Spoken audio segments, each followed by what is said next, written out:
Hello, hello. Today I'm inspired to share how I made Peanut's bed urine proof. Last year he had a UTI causing him temporary incontinence. It was really frustrating.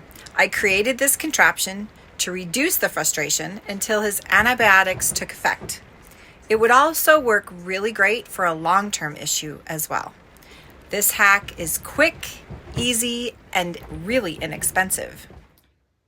This idea will work on this type of dog bed, and it needs to have 90-degree angles. Round or flat dog beds will not work with this idea.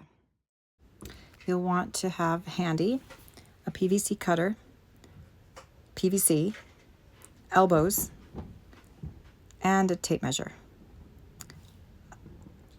Of course, you'll also need to purchase the appropriate size of waterproof pad to go with your bed. It should be about 4 inches wider all the way around the bed. First thing you'll want to do is measure the inside of the bed. All 4 corners, well, at least if it's rectangular or square, they're all the same. In my case, it was 14 by 20. Once you have your measurements, you want to cut the PVC pieces to the appropriate size with your PVC cutter. I'm not going to go into instructions on how to use that. If you don't know how to use that, you can watch a video on that. But I went to a hardware store that cut them for me because I did not have a PVC cutter with me at the time. It's also a good idea and recommended to bring the dog bed with you to the hardware store. That way you can get it just right. I was able to get some PVC off the clearance rack that had been cut pieces off them, so it was cheaper.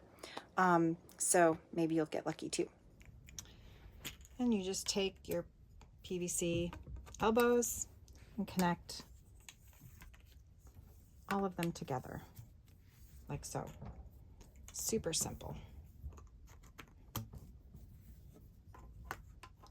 When you're not using it, it stores really easy too.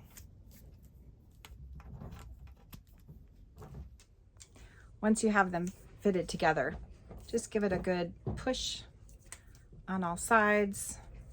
Make sure they're in nice and tight. Now that you have your frame built out, if you can see, this fits.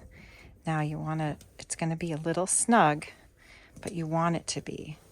Fits in the bed really well because we measured this distance in here.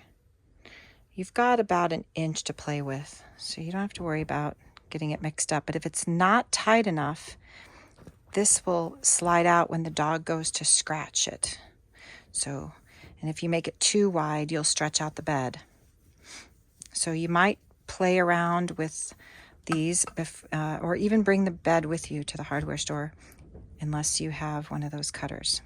So now that you've got your frame, open up your pad. These are really inexpensive on Amazon. Just make sure you get the more durable ones because the dogs like to scratch, and some of the ones I bought the dog would scratch. Peanut would scratch on it and they'd get ruined. It looks really big right now. But here's what you do. I like to start on one side, get one side in, get it nice and tight in there, and then you do the other corners one at a time. Being careful to keep the edges tucked in. You have to sometimes use a little bit of elbow grease, not too much, and it gets easier as you do it. I'm doing this with a camera wrapped around my neck, so it's not very easy. But without that, it'd be easier. So I like to pull them up so your pet does not have to feel that hard plastic in there. But see how all the way around the blue is the barrier. And then you can tuck these in and underneath so they don't bother them. And now you have a waterproof bed for your pet. And once your pet wets it, You just take it out, quick and easy, and throw it away. Voila! Now your pet will stay clean and dry, even if they wet themselves, and the cleanup will be quick and easy. Thanks for watching.